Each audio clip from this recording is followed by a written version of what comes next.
Salut toi. Bienvenue dans ce 4e épisode de Faut qu'on parle. Ce podcast a pour but de donner des clés de communication pour avoir une vie relationnelle, affective et sexuelle épanouie. Je suis Val et aujourd'hui, on va parler des proches discriminants ou discriminantes. Tout le monde s'est déjà retrouvé face à un ami ou une cousine pas forcément en accord avec nos valeurs. Le racisme, le sexisme, la LGBT+ phobie, ce sont des sujets qui se retrouvent souvent au cœur de débats pas forcément bienveillants. Lutter et argumenter ou la fermer et prendre sur soi, essayer d'en discuter calmement ou en conclure que finalement c'est peut-être pas notre rôle d'éduquer ces personnes-là. Pas facile de dealer avec tout ça tout en se préservant. Que ces discriminations nous concernent ou pas, c'est difficile de savoir comment réagir. Et pour parler de proches discriminants ou discriminantes, j'ai la chance d'avoir 3 invités de qualité. Vanessa, Sacha et Sylvain. Salut. Bonjour. Bonjour. Hello. Alors, est-ce que vous pouvez nous expliquer pourquoi vous êtes là aujourd'hui pour échanger autour des relations avec des proches qui ne sont pas toujours d'accord avec nos valeurs? Et quel est votre point de vue, Sacha? Alors, moi, je suis là aujourd'hui parce que voilà, dans ma vie de tous les jours, je pense comme tout le monde, j'ai déjà été victime de la part de proches de propos discriminants. Et donc, moi, j'ai tendance généralement à faire la part des choses, à prendre en compte autant la personne, la façon dont c'est dit, la situation dans laquelle c'est. Ok, Sylvain? Moi, justement, je fais plutôt partie des gens qui ont peut-être encore des difficultés avec ça. Donc, j'ai eu des proches discriminants. Quelquefois, j'ai encore des pensées ou des propos discriminantes. Et j'essaie justement de travailler sur ça pour ne plus avoir ces pensées-là. Et Vanessa? Moi, je suis là parce que j'ai des proches qui sont discriminants et d'habitude, j'ai décidé, moi, dans ma vie de les couper. J'ai appris et j'ai décidé de m'écarter de ce genre de personnes avec le temps. J'ai appris de mes erreurs. Moi, j'ai appris qu'il ne faut pas argumenter avec ce genre de personnes. Je préfère couper les ponts. Voilà, exact. Alors, c'est quoi un propos discriminant pour vous? Sylvain, c'est quoi? Je dirais que c'est quelque chose qui va blesser directement la personne. Donc, par exemple, je suis quelqu'un de petite taille, on me dit souvent t'es petit, tu feras rien de ta vie, des choses comme ça. Ça, pour moi, c'est un propos discriminant. Donc, c'est vraiment s'attaquer à la personne, que ce soit physique ou éventuellement mentale. Et pour toi, Sacha? Moi, je vois vraiment les propos discriminants comme étant des paroles. La plupart du temps, ce sont des paroles. Après, ça peut être des actes aussi, bien sûr, qui vont, comme le disait Sylvain, s'attaquer à la personne directement, dans ses valeurs, dans la personne qu'elle est directement, faire entre guillemets une certaine distinction sur des critères physiques ou sur une différence généralement. Je pense la même chose. C'est des propos, c'est des paroles, c'est des actes qui te critiquent. C'est quoi le problème en fait avec les propos discriminants? Le problème, c'est qu'on te critique sur des choses que tu ne peux pas changer. On te juge sur des choses que toi, t'es né comme ça ou tu vis ta vie comme ça et c'est pas gentil. Pour toi, c'est quoi le problème, Sacha? Un peu comme le disait Vanessa, c'est vraiment critiquer une personne sur quelque chose qu'elle ne peut pas changer, qui en plus de ça est vraiment intrinsèque à la personne et en réalité ne concerne pas forcément la personne qui a ce propos discriminant. Donc comme disait Sylvain tout à l'heure, il ne peut pas changer le fait qu'il puisse être petit. Et en même temps, ça ne pose pas de problème à la personne qui a ces propos discriminants. Donc et ça peut être comme ça pour tout sujet. Et pour toi, Sylvain, du coup? C'est surtout que c'est une attaque un peu, facile. On va juste cibler une différence et appuyer dessus jusqu'à ce que ça fasse mal. Et comme Vanessa ou Sacha l'ont dit, on ne peut rien y changer en fait. On est né comme ça et on n'a pas trop envie de changer pour ces gens-là. Mm-hmm. Et c'est quoi la limite avec l'humour alors? Est-ce qu'il y a une limite? Est-ce qu'il y a une limite? Moi, je pense qu'on peut rigoler de tout. Tu n'es pas d'accord? Ah si, justement, je suis bien d'accord avec toi parce que moi j'aime beaucoup l'humour noir. Donc ce type d'humour, souvent ça va très loin malheureusement. Ouais, ça va trop très loin. Ouais. Mais on peut rigoler de tout, hein, de choses sombres. Mais c'est drôle de rigoler de choses sombres parce que la vie est dure. Vaut mieux en rigoler en fait. Mais il y a des limites. Il y a des limites quand même. Parce qu'il y a des gens, ils blaguent alors que c'est pas drôle ou il fallait pas à ce moment-là dire ce que tu avais dit à ce moment-là. Donc il faut choisir son moment et il faut choisir ses propos en plus. Il faut savoir aussi, par exemple, si un blanc me fait une blague sur ma race, voilà, faut faire attention, faut faire attention quand même. Donc tu mets des limites par rapport à ça, toi? Ça dépend dans quel contexte. Ça dépend, par exemple, si c'est un homme ou une femme. Ça dépend si cette personne est belge, anglaise. Ça dépend, en fait. Ça dépend. Mais j'essaie vraiment d'être ouverte. Je rigole à toutes les blagues. Je suis facile. Je Bon rigole à public. tout. Ouais, je suis un bon public. Et pour toi, Sacha, du coup, c'est quoi la limite avec l'humour? Bah, pour moi, un peu comme les autres le disaient, ça dépend vraiment du contexte, de la personne, surtout beaucoup de la façon dont c'est dit aussi. Pour moi, le plus important, c'est vraiment l'acte qui puisse être posé après. S'il y a un acte par la suite qui va être posé au-delà de juste une blague comme ça, là, ça peut commencer à être problématique. Voilà, pour un exemple personnel, si moi, je me sens vraiment discriminé et je me sens vraiment mis de côté suite à cette blague, là, pour moi, ça dépasse le stade de l'humour. Je trouve que les actes, c'est vraiment important, ça, les actes. Souvent, les gens, ils font des blagues. Par exemple, là, il y a polémique en Amérique sur le N-word. Je ne sais pas si on dit ça. Moi, personnellement, et mes amis ne sont pas du tout d'accord avec moi, moi, je m'en fous que les gens disent le N-word dans les chansons. Ça ne veut pas dire que tu es raciste. Ça veut rien dire. C'est les actes qui sont importants. Est-ce que par après, pour toi, je ne suis pas égale à toi? Est-ce que par après, tu discrimines tes proches, tu te moques d'eux? Là, c'est important. Chanter le N-word dans une chanson, ça ne veut rien dire. Tu sais expliquer ce que c'est le N-word? Le N-word, c'est le mot... Je dis le mot? Bah, tu as le droit de le dire. J'ai le droit de le dire, c'est vrai. J'oublie. Oui, c'est le mot négro ou négresse, on va dire. C'est un mot utilisé souvent en Amérique pour discriminer contre les Africains-Américains. J'ai peur souvent de ça, qu'on va arrêter de parler de choses qui ont été dures ou des choses, des mauvais mots, des nazis, des trucs comme ça, parce que on est dans une ère de outrage, dans une ère de « Ah, tu dis quelque chose de mauvais, check ton privilege, fais attention à ce que tu dis ». Alors que des fois, on cite juste des faits, on cite juste l'histoire et il ne faut pas à chaque fois prendre les choses dans le mauvais sens. Donc j'ai peur de ça aussi, qu'on va arrêter de dire la vérité parce qu'on a peur de blesser le monde. Ça veut dire quoi, check ton privilege? Alors, check ton privilege, ça veut dire par rapport à ton vécu et ta classe socio-économique, faut voir qu'est-ce que toi, tu as comme avantage dans la vie par rapport aux autres. C'est questionner et voir qu'on n'est pas tous les mêmes et qu'il faut penser aux autres, aux gens qui ont peut-être pas autant d'avantages que toi. Ça, c'est une très bonne chose de check son privilege. J'en ai aussi, je suis métisse, mais j'en ai parce que je suis métisse. Par rapport à aussi Congolais, Rwandais, dépendant où tu es, quel âge tu as, on a tous des privilèges dans la vie. Quand on est face à des proches qui tiennent des propos qui ne sont pas toujours OK ou qui nous choquent, comment est-ce qu'on le vit et comment est-ce qu'on réagit? Par exemple, toi, Sacha, comment est-ce que tu réagis face à ça? Dans un premier temps, je vais essayer un peu de prendre du recul moi-même sur les propos qui sont tenus et sur la personne qui tient ces propos, en me demandant pourquoi est-ce que cette personne a des propos discriminants, me demander si ces propos sont vraiment visés vers moi ou si c'est, entre guillemets, soit par rapport à une communauté, ou enfin voilà, essayer un peu de remettre les choses dans leur contexte de manière globale. Et puis après, essayer un peu d'argumenter, enfin de contre-argumenter en fait un peu ces propos et de voir la réaction de la personne.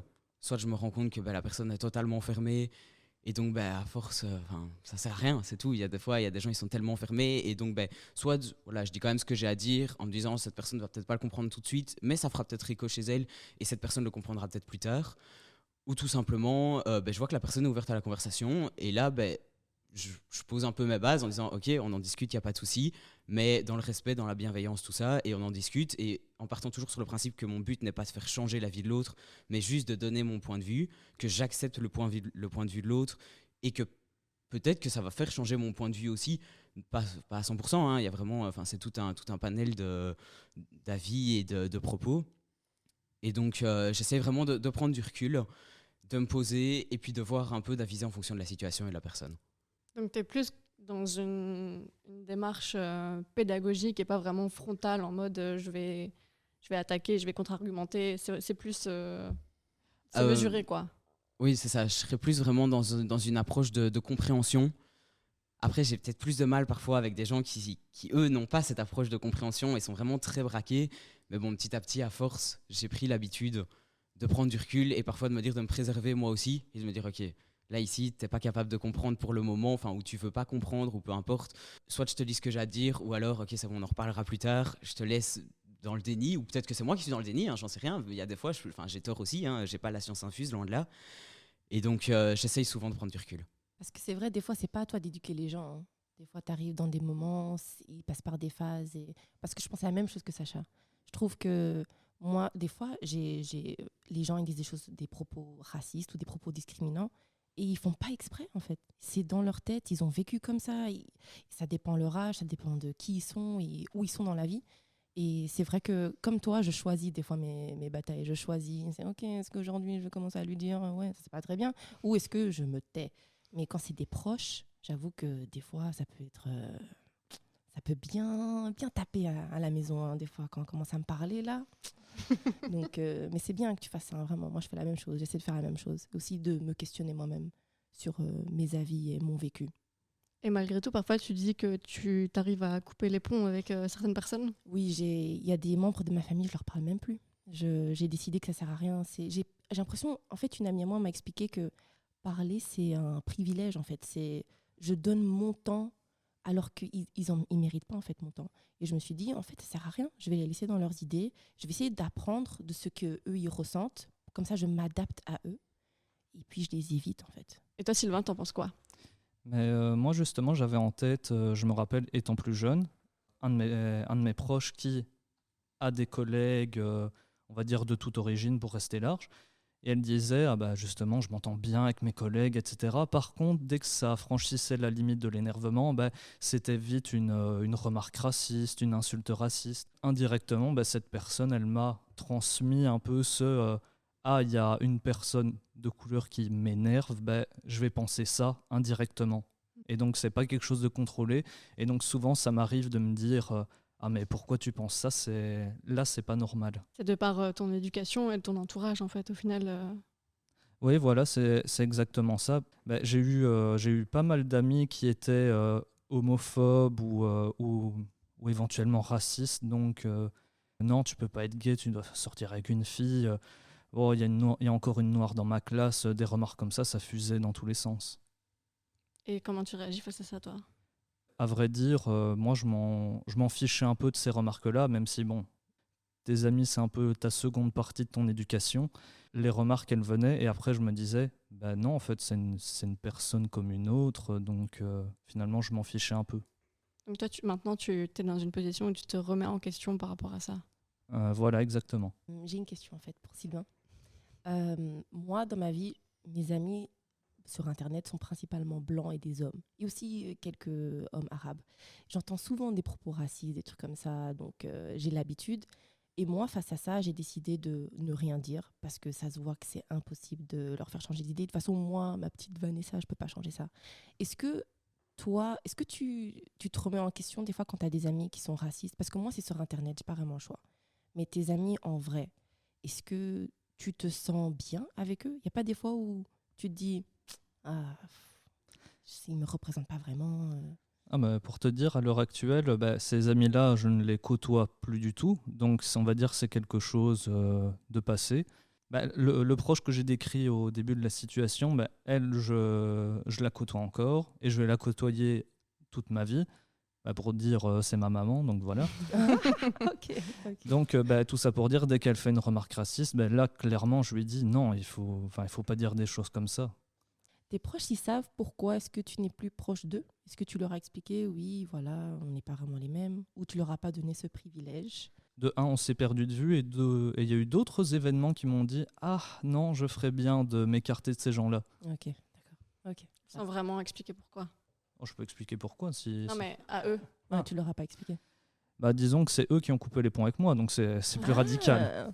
Ok, c'est différent ça, hein, Oui. Sylvain. Ok, d'accord. Est-ce que c'est notre rôle d'éduquer les proches? Bah voilà, très bonne question. J'aimerais demander à Sacha.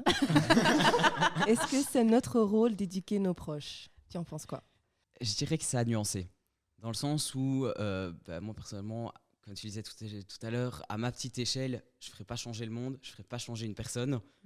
Mais comme on dit, là ici j'apporte ma pierre à l'édifice aussi, que si on y met tous un peu du neutre, ouais. On peut arriver à de grandes choses. Après, moi quand je le fais, j'ai pas comme but d'éduquer forcément mes proches, mais surtout de représenter moi mes propres valeurs, mes propres avis, Et donc, dans un certain sens, je me dis que si moi, je peux leur apporter ça, je l'apporte peut-être pour moi. Imaginons si voilà, c'est un proche qui me discrimine via ses propos, ça va peut-être apporter le fait que cette personne, petit à petit, me discriminera moins, mais discriminera moins d'autres personnes aussi dans ce cas-là. Et donc, je ne le fais pas uniquement pour moi, je le fais aussi pour les autres, et puis pour cette personne directement aussi, parce que au final, malheureusement, ça peut attirer beaucoup de problèmes d'avoir des propos discriminants par moment. Comme on le disait, il y a parfois la limite de l'humour. Et donc, si cette personne dépasse parfois la limite de l'humour, elle pourrait avoir des problèmes. Moi, je peux peut-être bien le prendre, mais c'est pas pour autant qu'une autre personne le prendra bien. Voilà, j'ai pas comme objectif de changer réellement les gens, d'éduquer les gens autour de moi, mais j'apporte un petit peu ma pierre. Ouais, même chose. Moi, j'aimerais des fois que mes proches ils disent oui, je connais une fille bisexuelle, métisse, rwandaise. J'ai envie que mes proches racistes disent ça aux autres. J'ai envie qu'ils sachent. Faites tourner le mot. Je veux qu'ils sachent. Donc c'est un peu de l'éducation aussi. C'est vrai, c'est vrai. C'est montrer la diversité.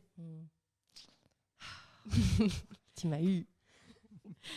Sylvain, t'en penses quoi ? En tout cas, moi, je suis bien d'accord avec tout ce qui a été dit. Après, moi, j'ai plus le problème dans le sens où pas de l'éducation du genre il faut que tu fasses ça ou il faut que tu arrêtes de faire ça, mais plutôt, comme disait Sacha, donner ton avis pour que après ça travaille la personne et qu'elle se rende compte que c'était pas une bonne chose. Est-ce que ça vous arrive d'éviter les sujets qui fâchent avec certains proches ?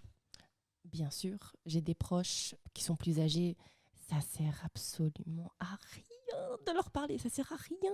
Ils vont pas t'écouter, ils comprennent pas, ils ne veulent pas. Donc j'évite complètement le sujet dès qu'on parle de religion. Parce que moi, dans ma famille, je suis athée, je suis bi et je suis rwandaise. J'ai des amis congolais, chrétiens, hétérosexuels. Mon Dieu, ah ouais, ça fâche à la maison. Mais oui, il faut éviter des fois, ça sert absolument à rien. C'est perte de temps.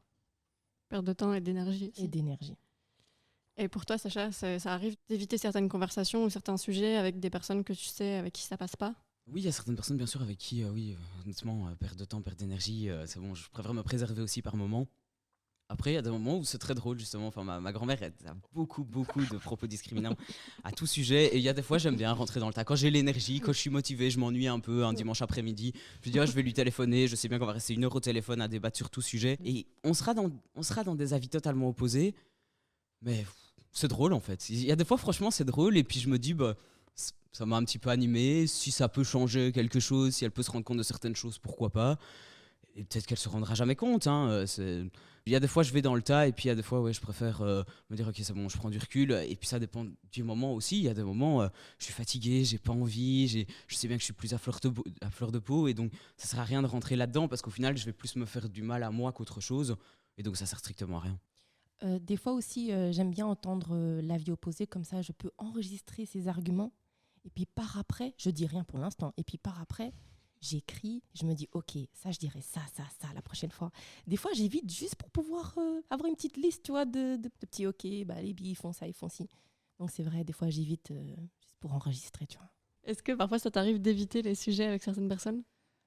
Je reprends l'exemple que j'ai donné avec ma maman. Dès qu'il y a une insulte, une remarque comme ça, qui sort, là, clairement, à un moment, je me dis, allez, ça recommence, c'est bon, je sors de la pièce, elle fait sa petite crise, je reviens, c'est bon, tu t'es calmé, on peut discuter maintenant. Par rapport à certains propos, soit je tape le poing sur la table en disant non, tu peux pas faire ça, ou soit justement, je me dis, non, c'est bon, ça vaut pas la peine d'en discuter. Là, pour le coup, je repense plutôt à mes grands-parents où mon grand-père, lui, me dit justement des propos du genre « Ah, les gays, c'est pas bien ». Et puis ma grand-mère « Oh, il fait ce qu'il veut, le gamin ». Voilà, c'est déjà mitigé à ce niveau-là. Donc, je comprends pourquoi ma maman réagit, accepte beaucoup et est discriminante quelquefois. Voilà, c'est un problème d'éducation, on y revient, allez. Et est-ce que c'est différent en fonction de l'intimité qu'on a avec la personne en question ? Par exemple, si c'est un pote, une connaissance ou bien ta grand-mère, comme t'expliquait Sacha, est-ce que c'est différent pour vous ? Pour toi, Vanessa ? Par rapport à éviter le conflit ou la Et réaction. même ta réaction quand il y a des propos discriminants, si c'est ta grand-mère ou si c'est ta mère ou ta voisine, ta cousine, je sais C'est pas. vrai que ça dépend. À la maison, quand j'étais plus jeune, je disais absolument rien parce que j'étais trop jeune, je me sentais pas à ma place. Parce que moi, dans ma famille, le côté de ma famille qui est plus raciste, qui est peut-être choquant, c'est ma famille noire qui est plus raciste parce qu'ils sont sexistes, ils sont discriminants. Je disais rien au début. Mais avec l'âge, j'ai commencé à ouvrir ma gueule, j'ai commencé à dire ce que je pensais. Quand c'est mes potes, vraiment, je vais à fond. Je vais à fond, je leur dis, ouais, non, ça, parce que je m'entraîne pour le futur. Et sinon, quand c'est des voisins, j'ai un voisin qui est raciste. Il est tellement drôle, je sais pas, je le laisse tranquille comme ça. Il me dit des choses et puis il a l'air fou en même temps. Donc ouais, non, ça dépend du contexte. Quand c'est mes amis, je vais à fond. Quand c'est la famille, ça dépend. Quand c'est des voisins, des gens dehors, je dis rien, je dis absolument rien. Pour toi, Sacha, du coup, tu nous parlais de ta grand-mère tout à l'heure. Est-ce que c'est un exemple ou... Oui, avec ma grand-mère, généralement, c'est ça vraiment par rapport à la zone d'intimité. Voilà, c'est quand même quelqu'un de ma famille. C'est quand même quelqu'un que j'ai pas forcément envie de couper les ponts avec. Et donc, je me dis, tant qu'à faire, autant aller dans la conversation. J'ai pas envie d'utiliser le mot conflit parce que même si ça va peut-être mener au conflit, c'est pas l'objectif de base. Et donc là, naturellement, ouais, je vais peut-être essayer de discuter avec elle. Après, si c'est une personne inconnue, ça dépendra vraiment du moment. Je me dis que de toute façon, je connais pas assez sur cette personne que pour pouvoir m'adresser à elle en ayant vraiment une vision complète de sa personnalité, même si on ne connaît jamais une personne à 100%, ouais. On est bien d'accord là-dessus. Mais je me dis que j'ai pas une vision assez complète. Et donc, c'est trop compliqué de pouvoir vraiment m'adresser à elle et de savoir comment je dois m'adresser à elle. Est-ce que je dois plus y aller en soum-soum, essayer d'y aller discrètement, tout ça, ou est-ce que je peux vraiment rentrer dans le tas directement?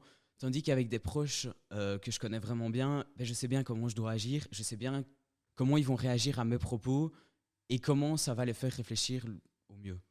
Et toi, Sylvain? Moi, par rapport à mes proches, je vais plutôt le dire calmement.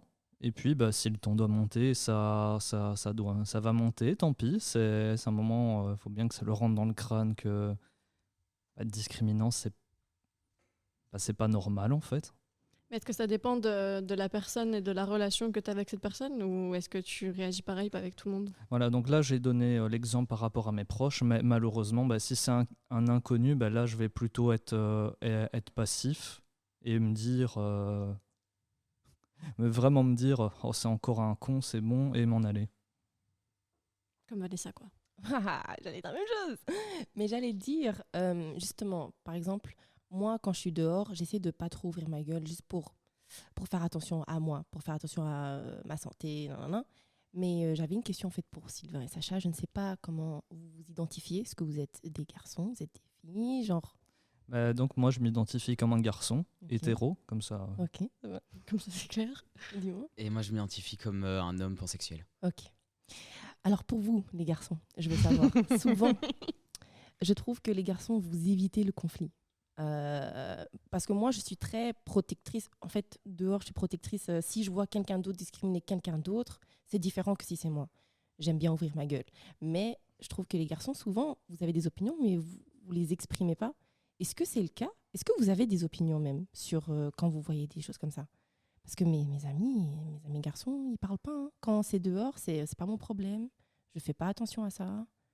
Moi, malheureusement, je me retrouve bien dans cette catégorie-là, donc plus à voir l'action et pas trop agir. J'ai osé agir une fois, ça a failli mal se finir, donc malheureusement, maintenant, je réfléchis plus par rapport à ma sécurité, et donc à me dire, si j'interviens, qu'est-ce qui peut se passer? Il est plus grand que moi, ou elle est plus grande que moi. Bon, malheureusement, c'est vite réfléchi, et clairement, je devrais... Quelquefois, il faudrait que j'agisse plus souvent. Et toi, Sacha? Moi, je serais un peu mitigé là-dessus. Il y a le côté aussi de je me préserve, c'est sûr. Genre, un simple exemple, hier, j'étais dans le tram. Je voyais bien un homme qui avait pas l'air hyper clean, hein, qu'on se le dise, qui était en train d'ennuyer une femme. Et ça a vraiment été le conflit dans ma tête de est-ce que je réagis, est-ce que je réagis pas.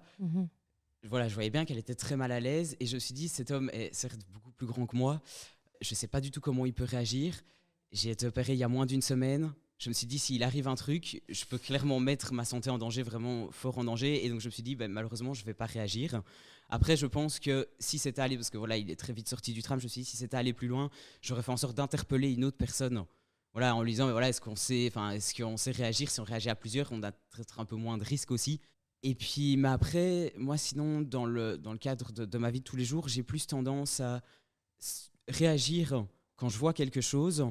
Mais ou alors, quand on revenait par rapport à l'éducation de nos proches tout à l'heure, même au niveau de la société, vraiment, moi j'aurais plus tendance à faire du militantisme, mais passif. Mm. Donc, je serais pas le genre à aller dans les manifs avec des grandes pancartes, à tout ça. Je suis pas du tout ce genre-là, mais à beaucoup me mettre dans des associations, à faire beaucoup de projets pour essayer de parler de beaucoup de sujets et me dire, ça tourne. Maintenant, on a la chance d'avoir les réseaux sociaux. Essayer de faire tourner ces sujets-là au maximum. Et donc, voilà, moi, je serais beaucoup plus passif, mais c'est sûr que sur le moment, j'aurais un conflit, si je vois quelque chose devant moi, j'aurais un conflit dans ma tête de me dire est-ce que ça vaut le coup de réagir ? Comment est-ce que la personne en face de moi risque de réagir ? Est-ce que je prends des risques pour moi ? Est-ce que je prends des risques aussi pour la personne qui, sur le moment, a un problème ? Peut-être que la personne va se retourner 2 fois plus contre cette personne. Exact. Et donc, ce que j'aurais peut-être plus tendance à faire, c'est à me dire ok, si je marche dans la rue, je vois quelque chose, c'est dire ok, je ralentis ou je m'arrête, je fais genre d'être au téléphone, comme ça passe pas suspect que je m'arrête et j'observe la situation. Et comme ça, s'il y a un moment je sens que je dois réagir, ou ne serait-ce que, on ne sait jamais, appeler la police ou quoi, je suis là, mais je me sentirais mal de partir en me disant que j'ai été témoin de ça, et que si ça tombe, je suis parti, et il s'est passé quelque chose de grave après que je sois parti, quoi. Je voulais juste rebondir à ce que tu disais, Sacha, donc par rapport à l'éducation, parce qu'en fait, je me rends compte que, en fait, en secondaire, on n'en parle même pas. Ou alors on en parle très peu, ou des écoles très ciblées, mais on n'en parle pas du tout. Parler de quoi, tu veux dire ? Des propos discriminants, éventuellement les orientations sexuelles, est-ce qu'on estime qu'on est un homme, une femme, etc. Tu penses que si on en parlait plus, les choses seraient différentes ? Ça ferait peut-être un effet de « ok, je connais ou j'ai entendu parler de ce truc-là, donc ça me semble moins anormal ». Je m'exprime très mal, mais c'est vraiment ne plus avoir ce ressenti, cette peur de « ah, c'est nouveau, donc c'est étrange ». Parce que souvent, on réagit mal par manque d'information, et justement, si on a l'information, ça va pas bien se passer forcément, mais ça peut mieux se passer. Vous êtes d'accord avec ça ? Oui, je suis d'accord que c'est bien de sortir les mots hétéro, homo, pansexuel. En fait, c'est intéressant de sortir ces mots à l'école parce que moi, mes proches, ils connaissaient pas ces mots, en fait. Et ça commence avec ça, l'éducation, ça commence avec... Tu sais que c'est possible, tu sais que ça existe. Donc, je pense que c'est important. Je suis plutôt d'accord là-dessus aussi, sur le fait que pour moi, il faut parler de tout. Déjà, pour que la personne en elle-même puisse se poser des questions sur elle-même, si elle le désire, ou que si à un moment, là on parle de l'école, si un ou une jeune se pose une question sur son orientation sexuelle, ça peut vraiment être sur tout sujet, que cette personne sache que oui, ça existe, oui, c'est normal, non, c'est pas un souci. Et même peut-être parfois il y a des associations maintenant qui existent, qui vont dans les écoles directement pour parler de ce genre de sujet. Ça permet ne serait-ce que de se dire, ok, là ici, je sais bien que je peux me retourner vers telle personne, vers telle association, ou entendre, je sais bien que un ou une de mes proches se pose des questions à ce sujet-là. Tiens, je te donne l'adresse, tu fais les démarches si tu as envie de les faire, ou tu les fais pas si tu n'as pas envie de les faire, c'est vraiment libre choix. Mais il y a d'autres personnes qui sont concernées par tel et tel sujet, t'es pas seul, ça te permet peut-être de vivre mieux la situation. Comment on vit le fait qu'on nous dise à nous qu'on tient des propos discriminants ? Sylvain. Franchement, quand on te le dit, déjà premier abord, tu te dis, t'as toutes les phases du déni, c'est-à-dire tu te dis mais non, moi je tiens pas de propos discriminants. Puis finalement, la colère ou la question retombe, et puis tu te dis j'ai vraiment eu des propos discriminants. Puis là, les propos reviennent en tête, et là tu te dis ah oui, quand même, ah oui, j'ai vraiment dit ça. Là, on se rend compte que on fait des choses pas bien, pas correctes, qu'on s'attaque à une personne, et c'est pas bien. C'est pas bien. Tu te remets en question par après parce que tu t'en rendais pas compte au début, quoi. Voilà, c'est exactement ça. Je pourrais même le chiffrer. Donc j'ai fait toutes mes secondaires dans une école où j'ai côtoyé les personnes qui tenaient les propos discriminants. Donc moi aussi, j'ai tenu des propos discriminants à ce moment-là. Et arrivé à l'université, j'ai rencontré des gens qui étaient... Donc j'ai eu des amis gays et de couleur, justement. Et donc là, je me suis vraiment rendu compte que je tenais des propos discriminants et que je m'attaquais à des personnes, vraiment que je m'attaquais à des personnes alors que j'avais des affinités avec eux, je m'entendais bien avec eux, je faisais mes soirées avec eux, donc que j'ai attaqué des gens bêtement juste parce que soit j'avais peur, soit je ne connaissais pas leur vie, leur ressenti, etc. Et toi, Sacha, si tu as déjà eu des propos discriminants, comment tu vis le fait qu'on te le fasse remarquer? Déjà, oui, j'ai déjà eu des propos discriminants, hein. Je suis loin d'être un homme parfait. C'est sûr qu'au départ, c'est de se dire, ah ouais, ok, mais en fait, moi, je me bats pour essayer que les gens n'aient pas de propos discriminants, et au final, j'en ai moi-même. Il y a peut-être eu un moment où je l'ai peut-être pas forcément accepté, et maintenant, je le prends plus dans le sens de, ben oui, je suis loin d'être parfait, oui, je fais des erreurs, ou tout simplement, ben, j'ai pas la même vision qu'autrui, et donc peut-être qu'une personne va prendre un de mes propos comme étant discriminant, or moi, pas du tout. C'est peut-être aussi les biais de la communication, peut-être que l'intention que moi j'ai voulu mettre dans mes propos n'était pas celle qui a été comprise, ou peut-être que tout simplement, moi, ben, j'ai dit quelque chose. Je me dis, mais en fait, c'est hyper discriminant ce que je dis, et enfin, je me le dis très souvent, et je me dis, mais en fait, là, c'est hyper raciste ce que je dis, ou c'est hyper homophobe. Et puis après, je me dis, oui, oui, ça arrive. Et donc, j'essaye parfois de reprendre mon propos différemment ou de l'expliquer de manière parfois plus inclusive pour pouvoir faire comprendre ma pensée. Ou tout simplement, moi, me remettre en question et me dire, oui, ok, tu me dis que là, ici, toi, tu le prends comme un propos discriminant. Qu'est-ce que tu trouves discriminant dans mon propos? Moi, ok, c'est bien ce que j'ai voulu dire et je suis d'accord, là, ici, c'est vraiment discriminant. Enfin, j'essaie vraiment, je pars vraiment dans une approche de je prends du recul, je me remets en question, je comprends, je tente en tout cas de comprendre ce que l'autre a compris ou ce que l'autre voulait dire. Ouais, éclaircir un peu le désaccord et comprendre, trouver un terrain d'entente au final. Ouais, voilà, c'est vraiment ça, trouver un terrain d'entente et puis c'est ça, vraiment accepter que moi-même, je suis loin d'être parfait et que ouais, des propos discriminants, j'en ai encore et j'en aurai probablement encore très, très longtemps et probablement jusqu'à la fin de ma vie, malheureusement. Et pour toi, Vanessa? Puisque moi, je ne suis pas blanche, j'ai eu du mal au début à accepter que oui, je peux dire des choses qui sont discriminantes. Au début, j'avais vraiment du mal à accepter. Genre, je me disais, mais non, c'était drôle. Mais non, genre, je suis trop drôle. Mais en fait, ouais, non. Après, avec le temps, tu te rends compte que t'es pas seul au monde, que tout le monde a un vécu différent et que tu te remets en question. Est-ce que c'est facile ou difficile à entendre ça? C'est difficile. C'est difficile parce que tu blesses quelqu'un. Toi-même, tu as déjà vécu de la discrimination. Et donc, tu te mets à sa place, tu te dis, merde, putain, genre, moi, j'ai fait ça. Waouh. Et ouais, c'est vraiment dur au début. Tu l'acceptes pas parce que si j'ai tenu des propos discriminants, c'est que je suis raciste, mais je suis pas raciste. Moi, je trouve qu'il faut vraiment nuancer les propos qu'on peut avoir avec vraiment le racisme et les différentes valeurs qu'on a à l'intérieur de nous. Parce que on a tous des propos qui peuvent être discriminants. Et donc, si on parle là-dessus, on est tous racistes, on est tous homophobes. Enfin, moi, je mets vraiment la limite à on peut définir quelqu'un comme étant raciste. Déjà, c'est pas une fatalité en soi. Une personne peut être raciste à un moment de sa vie et puis par la suite se remettre en question. Enfin, ça peut vraiment varier. Enfin, personnellement, je ne considérerais pas cette personne comme étant raciste, homophobe ou quoi que ce soit. Et si les actes sont entre guillemets corrects, à partir du moment où c'est t'es homosexuel, je vais te frapper dans la rue, on peut pas dire que là c'est juste je me suis trompé ou je me remettrai en question. Ça va au-delà de ça. Et donc c'est vraiment ce fait de est-ce que réellement on peut se dire là c'est juste un cas isolé et c'est juste comme on peut avoir parfois de propos racistes. Voilà, un propos raciste ça peut être on s'est trompé, c'était pas l'intention. Taper quelqu'un dans la rue c'est intentionnel. Qu'on le veuille ou non, ça reste intentionnel. Vanessa? Et comme Sacha l'a dit aussi, ça t'aide aussi à moins juger les autres. Quand on te dit, toi, tu as tenu des propos discriminants, après, toi, ça te fait questionner sur les intentions des autres. Les gens peuvent avoir des propos racistes, mais ils ne sont pas racistes. Et donc, après, tu commences à faire la part des choses et voir que les gens sont complexes, en fait. Je pense qu'il y a moyen d'évoluer, vraiment. Est-ce que quand on reçoit une remarque comme quoi on a des propos discriminants, ça peut avoir un impact sur la relation qu'on a avec la personne et sur son propre comportement? Pour toi, Sylvain?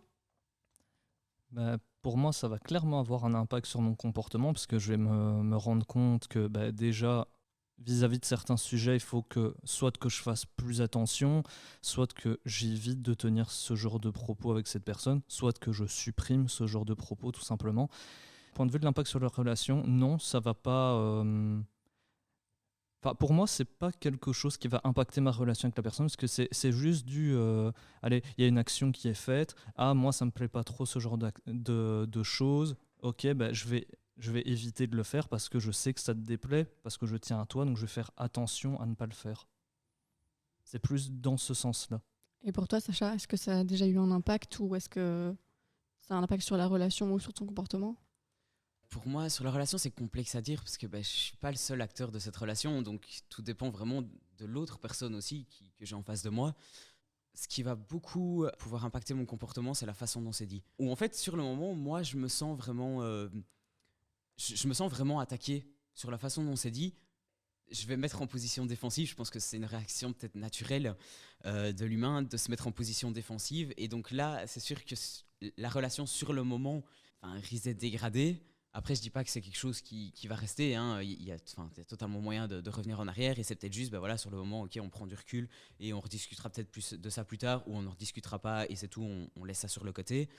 Ou si on me le dit de manière très bienveillante et très calme, je me remets en question.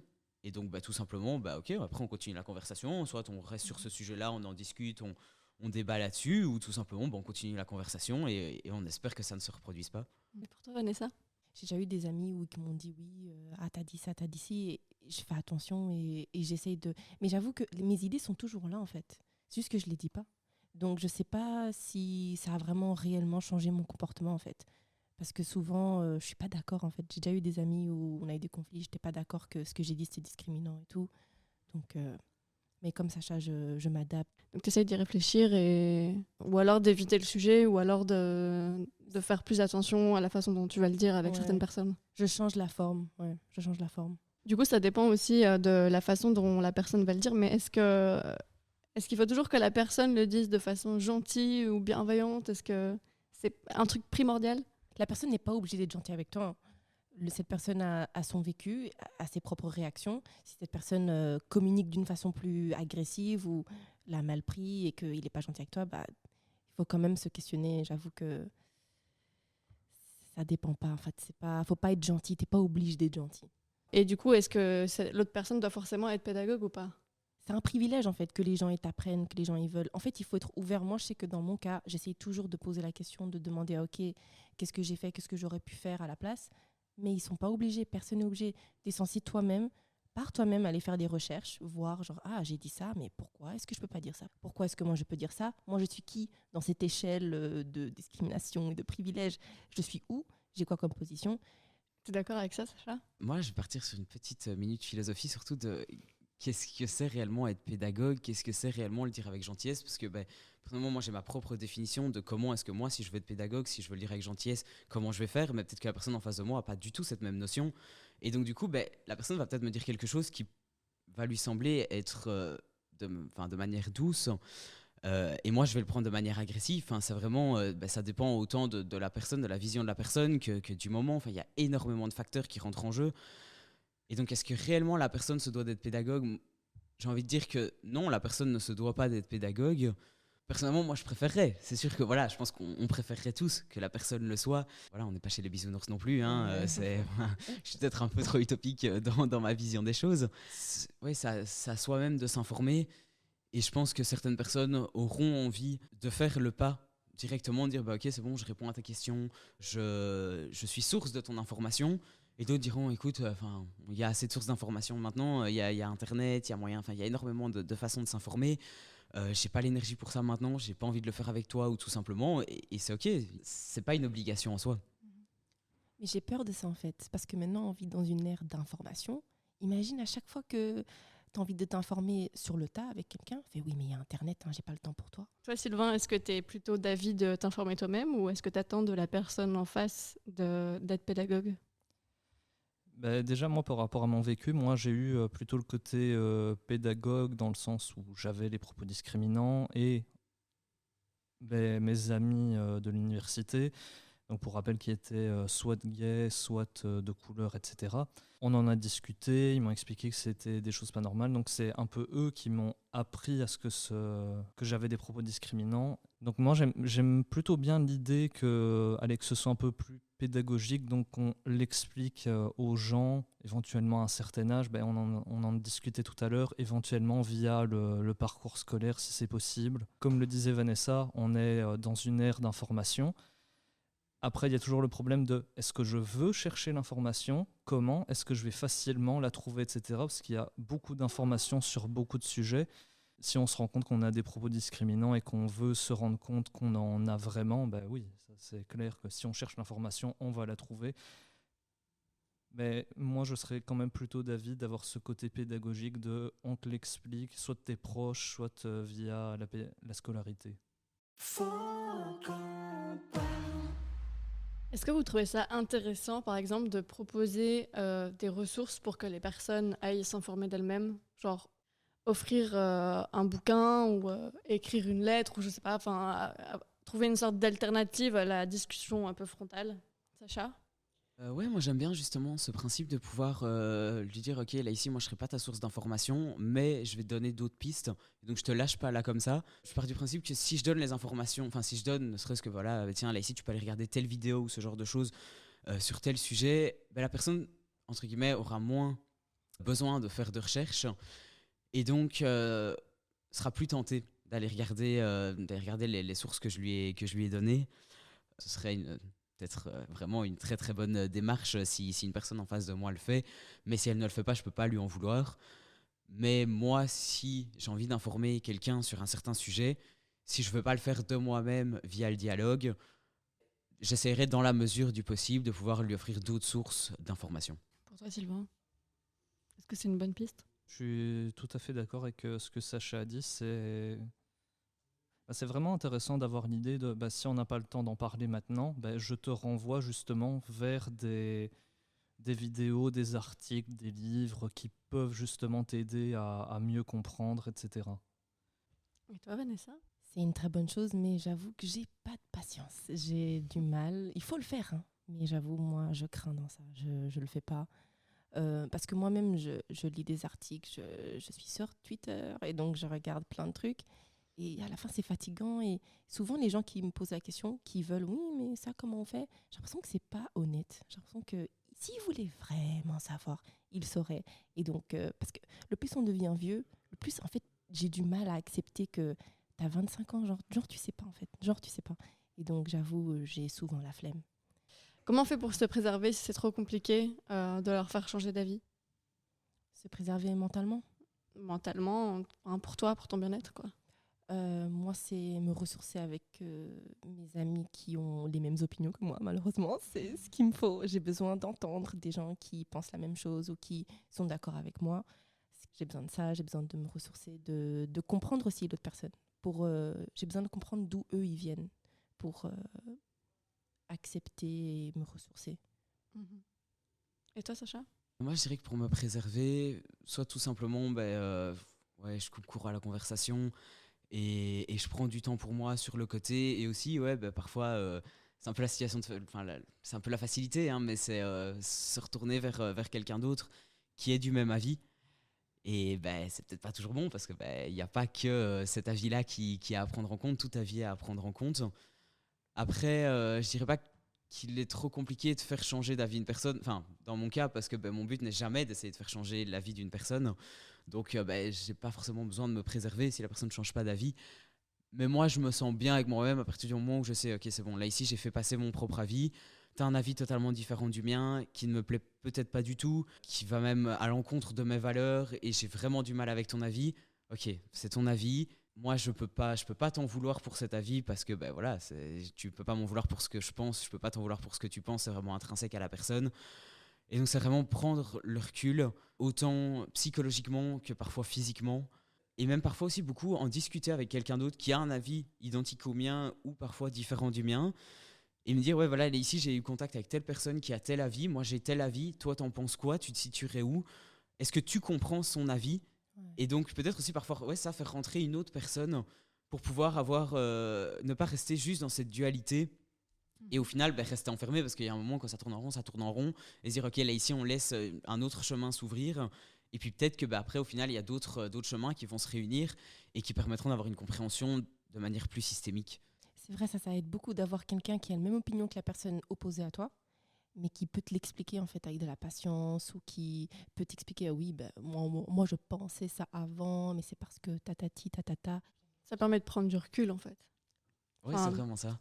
En amenant une autre personne, on prend encore plus de recul que de se remettre en question de soi-même. Ouais, c'est vraiment ça, c'est vraiment le fait de prendre du recul et de se dire, ok, là ici on n'a plus un seul avis, on n'a plus deux avis, on a trois, voire même plus d'avis, et donc prendre vraiment une situation très globale et non pas juste rester enfermé sur 2 points. Et pour toi, Sylvain? Moi, je vais plutôt aller à l'extrême. Donc, si jamais la situation elle va trop loin, moi, par exemple, j'hésite pas à clairement couper les ponts avec la personne. Je l'ai déjà fait plusieurs fois, donc je suis tout à fait d'accord avec ce que mes compères ont dit. Mais clairement, quand ça va trop loin, ça suffit, quoi. Cette personne-là, elle a plus grand-chose à faire dans ta vie, on va dire. Donc, pour résumer, en une phrase, qu'est-ce que vous retenez de cette discussion, Sylvain ? Moi, pour conclure, je vais dire que le plus important, c'est de s'informer, d'apprendre à connaître l'autre. Comme ça, on évite d'avoir la peur de l'inconnu. Et on se rend compte qu'on fait pas les bonnes choses, tout simplement. Sacha ? Je me baserai plus sur la remise en question de soi, de la situation, du vécu de l'autre, de son propre vécu à soi, et vraiment prendre une approche globale et se remettre en question parfois sur son propre avis et se dire ok, là ici moi je pensais que ça c'était discriminant, en fait ça l'est peut-être pas si on me donne une autre approche que celle que j'avais au départ. Vanessa ? Je retiens que les gens peuvent avoir des propos racistes, mais pas forcément être racistes. Que les gens peuvent être racistes dans une période de leur vie, ils peuvent changer, les gens peuvent évoluer. Et que c'est toujours important de s'informer. Que ça serait bien d'être pédagogue quand on est face à des gens qui ont des propos racistes. Les gens sont complexes, il faut avoir de la patience. Sylvain, Sacha et Vanessa, merci beaucoup pour cet échange. Évidemment, on n'a pas toutes les réponses, mais c'est le but et la discussion reste ouverte et c'est ça qui est cool. Dans ce 4e épisode de Faut qu'on parle sur les proches discriminants et discriminantes, je tenais quand même à faire un petit point sur la législation belge en termes de discrimination. La loi du 22 mai 2014 stipule que toute personne ayant un comportement ou un geste, en public ou en présence de témoins, visant à considérer une personne comme inférieure ou à la mépriser en raison de son sexe, ou encore de la réduire à sa dimension sexuelle, peut être punie. Il peut se manifester sous différentes formes, des remarques équivoques ou des insinuations, des insultes, des regards insistants ou bien des propositions compromettantes. Des peines sont applicables, ainsi que pour toute discrimination commise à l'égard d'un groupe, d'une communauté ou de leurs membres en raison du sexe. Quand communiquer n'est plus possible, sache que tu n'es pas seul et la loi est avec toi.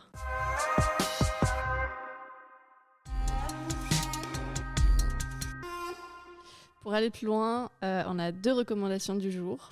Alors, le premier, ce sera l'épisode Guide de survie aux fêtes de famille des 3 podcasts Kif Taras, Camille et Les couilles sur la table de Binge Audio, qui est disponible sur toutes les plateformes. Et la deuxième recommandation, c'est le film Lawrence Anyways de Xavier Dolan. C'est tout pour cet épisode sur les proches discriminants et discriminantes et la manière de dealer avec ça. Parlez-en avec vos potes, vos colocs, vos voisins, vos voisines, votre famille, vos partenaires. Faites-vous une opinion et posez-vous des questions. On en reparlera peut-être dans un prochain épisode. Abonne-toi pour ne pas le manquer. Faut qu'on parle.